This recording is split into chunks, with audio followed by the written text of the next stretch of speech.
Hello everyone, this is Neha from राजकुमारी dress up like a princess.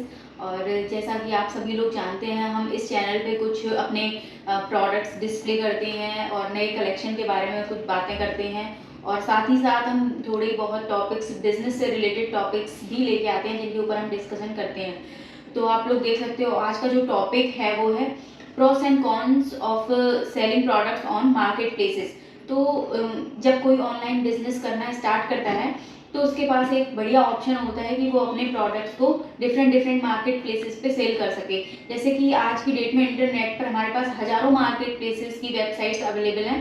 कुछ काफ़ी famous हैं, कुछ नई नई लॉन्च हुई हैं।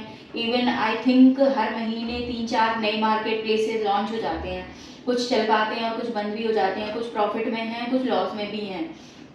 तो आज मैं डिस्कस करूंगी हमारा जो एक्सपीरियंस रहा मार्केट प्लेसेस पे सेल करने का, आज मैं उसके बारे में डिस्कस करूंगी। क्योंकि हर एक मार्केट प्लेस के बारे में मुझे आइडिया नहीं है। मैंने जिन पे काम किया है मैं उनके बारे में डिस्कस करना चाहती हूँ और मेरा एक्सपीरियंस कैसा रहा, आप लोगों को करना चाहिए या नहीं करना चाहिए, ये सारी चीज़ें मैं आज इस वीडियो में डिस्कस करने वाली हूँ। तो ध्यान से आप लोग एंड तक पूरा वीडियो देखिए अगर आप प्लान कर रहे हैं अपने प्रोडक्ट्स को मार्केट प्लेस पे सेल करने का, तो ये वीडियो आपको हेल्पफुल रहेगी। तो जब हमने बिजनेस स्टार्ट किया, हमें ज़्यादा नॉलेज नहीं था कि हमें क्या करना चाहिए, कैसे सेल करना चाहिए। तो किसी ने हमें सजेस्ट किया कि हमें मार्केट प्लेसेस पे अमेजॉन, फ्लिपकार्ट, पेटीएम, उस टाइम पे ये मार्केट प्लेसेस थे और मिंत्रा भी था। पर इन 3 मार्केट प्लेसेस से अपने प्रोडक्ट को लिस्ट करना बहुत ही आसान था, मतलब कोई भी इस पे सेल कर सकता है। तो हमने शुरू किया अमेजॉन, फ्लिपकार्ट और पेटीएम मॉल पे। तो इन तीनों पे हमने स्टार्ट किया, हमारे पास थोड़े ऑर्डर्स आने शुरू हुए। तो फिर धीरे धीरे मतलब कुछ कुछ ऑर्डर्स आने लगे और हमारी सेल्स स्टार्ट हो गई। लेकिन दिक्कत क्या आ रही, मतलब कि हमने लगभग 3 साल तक इन मार्केट प्लेसेस पे अपने प्रोडक्ट सेल किए। फिर धीरे धीरे जब करने के बाद हमने थोड़ी स्टडी करी इनके बारे में, तो रिजल्ट ये आ रहा था कि ऑर्डर्स तो आ रहे हैं लेकिन उसी रेशियो में रिटर्न भी है। तो क्लोथिंग वाली जो लाइन होती है ना, इसमें मतलब मे बी अलग अलग प्रोडक्ट्स होते हैं सेल करने के लिए। जैसे आप इलेक्ट्रॉनिक्स आइटम सेल कर रहे हैं, मोबाइल सेल कर रहे हैं, तो आपका एक्सपीरियंस बिल्कुल अलग होगा। मे बी आपको उससे प्रॉफिट हो रहा हो। जैसे कि बोट कंपनी है, वो मार्केट प्लेसेस पे ही स्टार्ट करा था उन्होंने सेल करना और उन्हें बहुत बढ़िया प्रॉफिट मिला क्योंकि वो इलेक्ट्रॉनिक आइटम सेल कर रहे हैं। लेकिन हम लोग क्लोथिंग ब्रांड है, हमारा क्लोथिंग ब्रांड है और हम लोग अपने कपड़े सेल कर रहे हैं वहाँ पे, तो हमारा एक्सपीरियंस अलग है। तो आज मैं वही एक्सपीरियंस बताना चाहती हूँ। तो ऑर्डर्स तो आने लगे, लोग हमारे ब्रांड को भी जानने लगे थे।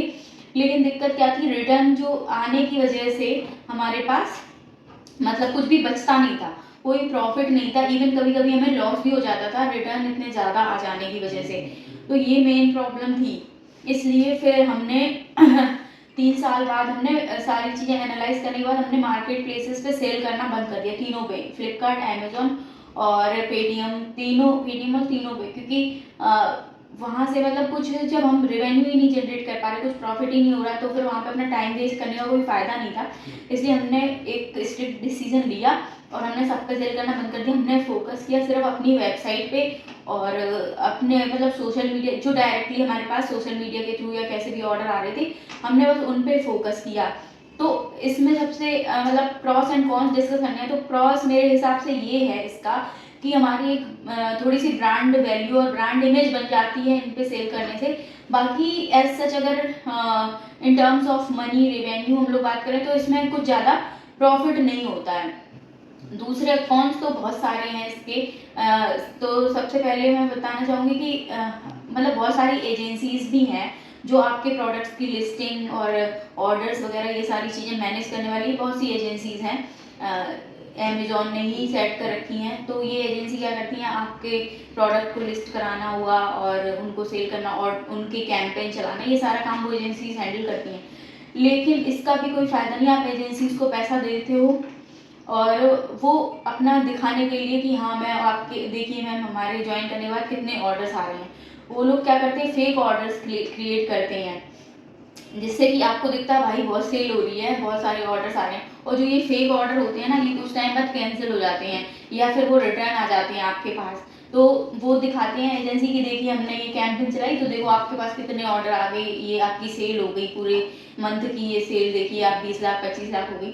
लेकिन जब एक्चुअल सेल आप देखोगे, एक्चुअल पैसा कितना है आपके पास, वो बहुत मतलब ना के बराबरी होता है। जो ओरिजिनल ऑर्डर होते हैं, जो लोग रियल यूजर्स होते हैं, वही वही पैसा आपको मिलता है, बाकी सारे आपके पास फिर रिटर्न ही आ जाते हैं। तो इस तरह से ये एजेंसीज काम करती हैं। बहुत सारे स्कैम्स होते हैं इन मार्केट प्लेसेस पे। कई इन्फ्लुएंसर्स भी स्कैम करते हैं इन मार्केट प्लेसेस पे।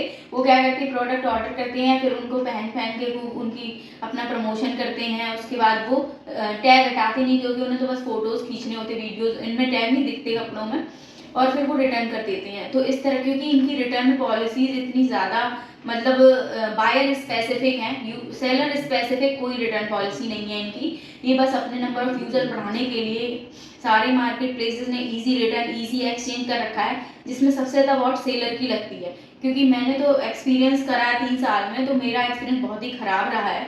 फिर मैंने अपना मतलब अपने टर्म्स एंड कंडीशन पे हम रिटर्न और एक्सचेंज लेते हैं, तो हमें उस हिसाब से मतलब हमें अपनी वेबसाइट पे भले ही ऑर्डर कम आते हैं, लेकिन हमारा जो मतलब रिटर्न है वो मनी रिटर्न मतलब वो ज़्यादा अच्छा मिलता है हमें। और इसमें हमने 10 डेज़ की रिटर्न पॉलिसी रख रखी है। वेबसाइट पे कस्टमर बेस बनाने में और इन चीज़ों में बहुत टाइम लगेगा आपको, क्योंकि वो मतलब आप खुद मार्केटिंग कर रहे हो सोशल मीडिया पे, जैसे भी आप प्रमोट कर रहे हो अपने प्रोडक्ट्स को, खुद ही कर रहे हो, भले ही टाइम लगेगा, लेकिन अगर आपके प्रोडक्ट अच्छे हैं तो लोग आपकी वेबसाइट से डायरेक्टली खरीदेंगे। जरूरी नहीं कि आप किसी मार्केट प्लेस पे सेल करो तभी बिकेगा प्रोडक्ट, बट आपको थोड़ी मेहनत करनी पड़ेगी उसके लिए, और उसमें आप अपने हिसाब से कर सकते हो, अपने हिसाब से मैनेज कर सकते हो कि रिटर्न पॉलिसी मुझे क्या रखनी है, मुझे रिटर्न लेना है तो किन किन टर्म्स एंड कंडीशन के बेस पे लेना है। क्योंकि अमेजोन, फ्लिपकार्ट, उन्होंने क्या कर रखा है कि 31 दिन 31 डेज रिटर्न पॉलिसी।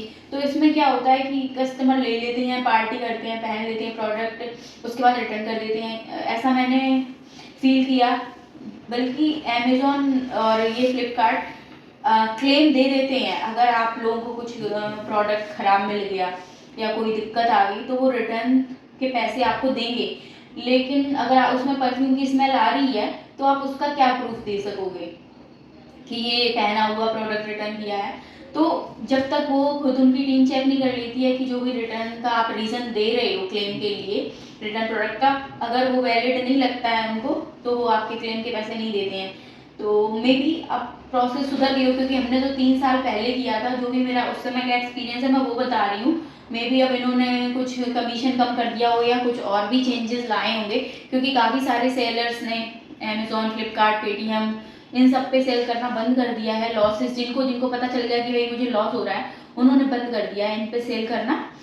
तो इसलिए अब ये लोग चेंज कर रहे हैं धीरे धीरे रिटर्न पॉलिसी और ये सब चीज़ें, लेकिन स्टिल अगर आपको जब तक की पूरी चीज़ की नॉलेज नहीं है तब तक आप मार्केट प्लेस पे मत सेल करिए, क्योंकि उसमें फ़ायदा नहीं होगा, आपको नुकसान ही होगा।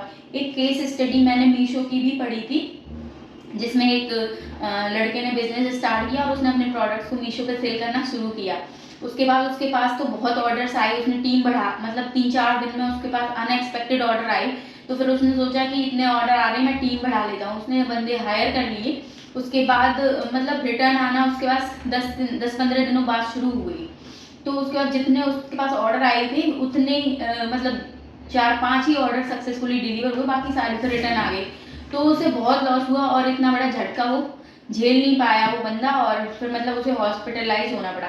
तो इस तरह के कोई भी आप डिसीजन लेने से पहले आप पूरी स्टडी करिए इनके बारे में, उसके बाद आप मार्केट प्लेस पे सेल करिए। जो मेरा एक्सपीरियंस था वो मैंने आपके साथ शेयर किया है। अगर आपको लगता है कि ये इन्फॉर्मेशन वैल्यूएबल है, आप किसी कोई भी फ्रेंड आपका स्टार्ट करना चाहता हो तो आप उसके साथ शेयर कर सकते हैं। क्लोथिंग की मैं स्पेसिफिकली बात करी हूँ, क्लोथिंग में मुझे ऐसा एक्सपीरियंस रहा। मे बी अदर प्रोडक्ट जैसे आप मोबाइल कवर सेल करें या कुछ और चार्जर सेल करें, ये चीज़ें लोग नहीं रिटर्न करते हैं, जो उन्हें ज़रूरत होती है वही लेते हैं।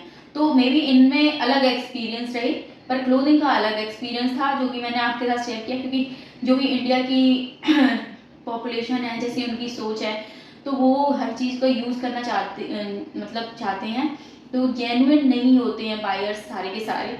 तो इसलिए अगर आप सेल करना चाहते हो इन पे, तो सारे टर्म्स एंड कंडीशन और कॉस्टिंग भी आप उसी हिसाब से सोच समझ के रखिए कि इतने अगर रिटर्न मेरे पास आ भी जाते हैं तो भी मैं सर्वाइव कर लूँ, मुझे दिक्कत नहीं आनी चाहिए। मतलब 100-200 रुपए के मार्जिन पे आप मत सेल करिए अपने प्रोडक्ट। हम लोग की तो खुद की मैन्युफैक्चरिंग थी, तो हम 3 साल तक उस पर सर्वाइव भी कर गए, और हमने कॉस्टिंग भी ठीक रखी थी, तो कर लिया हमने सर्वाइव।